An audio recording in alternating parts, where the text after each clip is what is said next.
Channel पर स्वागत है। तो हम बात करने वाले हैं आपके आरओ एआरओ का जो पेपर लीक हुआ था, साथ ही आपका जो पुलिस भर्ती का जो एग्जाम हुआ था, जो लीक हुआ था और रद्द हो गया था, तो उसकी जो जांच चल रही थी, तो उसमें काफी एक नया खुलासा हुआ है कि साजिश में शामिल रहे 2 दर्जन से अधिक आरोपी गिरफ्तार किए गए हैं। पर्चा लीक होने से पहले ही हुई थी 80 करोड़ की बंदरवाट, यानी कि ये पर्चा लीक होने से पहले ही, खुलासा होने से पहले ही 80 करोड़ की बंदरवाट हो चुकी थी। एसटीएफ ने जुटाया ब्यूरो, सामने आ रहे नामों का काम जांचा जा रहा है। पर्चा लीक गैंग के कई चेहरे सिपाही और आरओ भर्ती लीक में भी शामिल हैं। अब तक की पड़ताल में पर्चा लीक पर मुकदमा आपका 178 है। गिरफ्तार किए गए जो आरोपी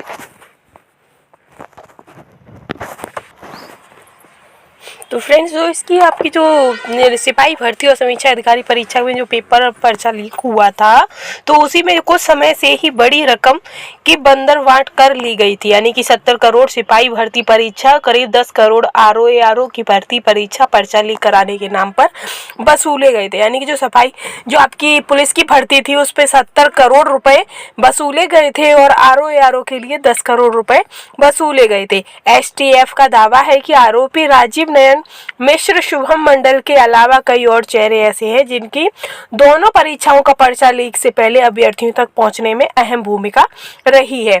एसटीएफ ने सिपाही भर्ती परीक्षा का पर्चा लीक के 3 मुख्य आरोपियों अभिषेक कुमार, शिवम गिरी और रोहित पांडे को गुरुवार को गाजियाबाद में गिरफ्तार किया था। इसी दिन दूसरी टीम ने लखनऊ मुख्यालय में पूछताछ के बाद स्कूल मैनेजर सौरभ शुक्ला और बर्खास्त सिपाही अरुण सिंह को गिरफ्तार कर लिया है।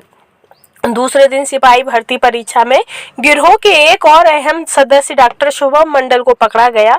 इसके बाद खुलासा हुआ था कि पर्चा लीक कराकर उसे हरियाणा के एक रिजॉर्ट के करीब 1000 अभ्यर्थियों को मुहैया कराया गया, जहां प्रति अभ्यर्थी 7 लाख रुपए पहले ही वसूल लिए गए थे। एसटीएफ के मुताबिक कुछ आरोपितों से जेल में बयान लिए गए हैं। उनसे पता चला है कि पर्चा उत्तर अभ्यर्थियों तक पहुंचाने से पहले करोड़ों रुपए की रकम गैंग तक पहुंच गई थी। 2 अलग अलग जगहों पर बंदरवाट हुई। मुख्य भूमिका निभाने वाले 8 सदस्यों को ज्यादा रकम मिली, बाकियों को कम हिसाब के रकम दी गई थी। साथ ही छोटे शहरों से आई रकम लखनऊ में बटी थी। गैंग ने कई एजेंट बनाए थे जिन्हें छोटे शहरों से अभ्यर्थियों से संपर्क को कहा गया था। इसके बाद अंबेडकर नगर, प्रतापगढ़, प्रयागराज, सीतापुर समेत कई जिलों में इन एजेंट ने अभ्यर्थियों को जाल में फंसाया।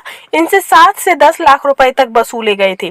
ये रकम इन जिलों से पहले लखनऊ में आई, जो सौरभ शुक्ला, अरुण सिंह तक पहुंचाई गई। इसमें काफी रकम का लखनऊ में बंटवारा हुआ। इसमें भी राजीव नयन, रवि की भूषण रही। ये दोनों फरार हैं। इनकी गिरोह में अहम भूमिका रही और पर्चा लीक में इनकी मदद कई जगह पर ली गई है। एसटीएफ के डिप्टी एसपी दीपक सिंह और लाल प्रताप सिंह इन दोनों मामलों की जांच कर रहे हैं और तो ये क्लियर हो गया है। और बाकी का इस पे अच्छी खासी रकम ली गई थी। आप सभी की क्या राय है वो हमें कमेंट में जरूर बताइएगा और ऐसी ही लेटेस्ट अपडेट के लिए चैनल के साथ बने रहिएगा। Thanks for watching.